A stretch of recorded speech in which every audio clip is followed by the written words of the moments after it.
Berkat damai sejahtera dalam Allah Bapa, Tuhan kita Yesus Kristus, serta penyertaan Roh Kudus selalu ada pada kita. Hari ini, Senin 23 Februari 2026.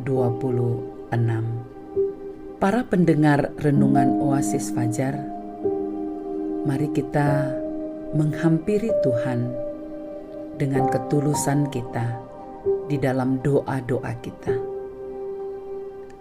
Bapa di sorga, saat ini kami datang menghampiri-Mu, sebab kami tahu bahwa Engkau satu-satunya Allah yang dapat melihat kedalaman hati kami, yang tahu segala sesuatu yang terjadi dalam hidup kami.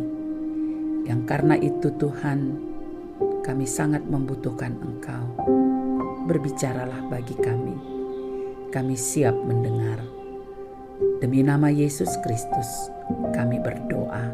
Amin. Saudara-saudara, para pendengar renungan Oasis Fajar, pembacaan firman Tuhan terdapat dalam kitab 2 Tawarik 4 ayat 11 hingga 15. Dan Huram membuat juga kuali-kuali, penyodok-penyodok, dan bokor-bokor penyiraman. Demikianlah Huram menyelesaikan pekerjaan yang harus dilakukannya bagi Raja Salomo di rumah Allah, yakni kedua tiang dengan kedua bulatan ganja di kepala tiang itu, kedua jala-jala yang menutup kedua bulatan ganja itu, 400 buah delima untuk kedua jala-jala itu, 2 jajar buah delima untuk satu jala-jala, guna menutupi kedua bulatan ganja yang di atas tiang itu.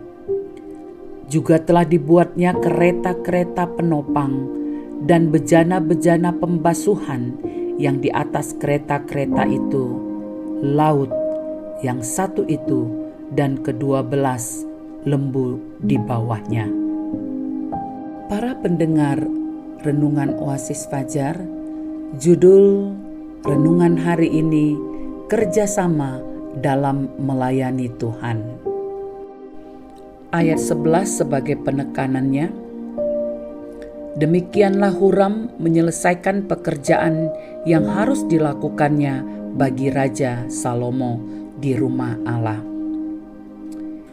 2 Tawarik 4 ayat 11b mencatat tentang seorang ahli logam yang terampil dan mahir dalam pembuatan berbagai perkakas di dalam bait Allah oleh seorang pengrajin bernama Huram di bawah pimpinan Raja Salomo. Ia menyoroti pentingnya kerjasama dalam pelayanan Tuhan, di mana beragam individu dengan keahlian yang berbeda-beda. Huram adalah contoh yang baik tentang kerjasama dalam melayani Tuhan. Ia tidak sombong dengan keahliannya. Ia bekerja sama dengan pekerja-pekerja lainnya untuk menyelesaikan pekerjaan. Ia tidak memikirkan diri sendiri, tetapi memikirkan kepentingan bersama. Semuanya ia buat dengan sangat sempurna, sehingga semua pekerjaan dapat diselesaikan dengan baik. Ini menunjukkan persiapan yang matang dan teliti membawa keberhasilan dalam pekerjaan. Raja Salomo dan Huram memberikan yang terbaik untuk Tuhan, bukan yang tersisa, dan semua itu tidak lepas dari pertolongan Tuhan. Maka kemuliaan dan pujian hanya dapat dipersembahkan kepada Tuhan yang telah memberkatinya. Tentu saja kerjasama dalam pelayanan tidak selalu mudah, pasti memiliki perbedaan pendapat satu sama lain. Namun kita perlu ingat bahwa bekerja untuk tujuan yang sama, yaitu untuk Tuhan, maka semua pasti berjalan dengan baik. Kita dipanggil bersama dalam melayani Tuhan, sebab setiap orang tidak dapat melakukannya seorang diri, maka dibutuhkan kerjasama dengan jemaat-jemaat yang ada.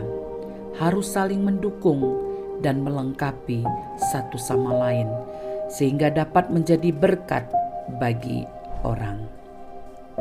Penegasan, kita harus bekerja sama dengan orang lain yang memiliki keahlian dan kemampuan untuk dapat mencapai suatu tujuan yang baik demi kemuliaan nama Tuhan. Saudara-saudaraku yang kekasih, mari kita berdoa.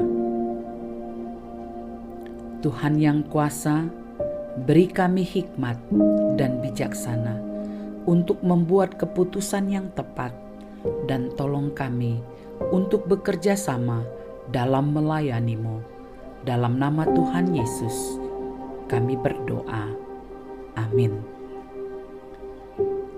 Saudara-saudaraku, para pendengar renungan Oasis Fajar, inilah bagian-bagian uraian dari firman Tuhan hari ini, mengajak kita semua untuk bekerja sama dalam melayani Tuhan, apapun profesi kita. Tuhan akan memberkati kita semua. Amin.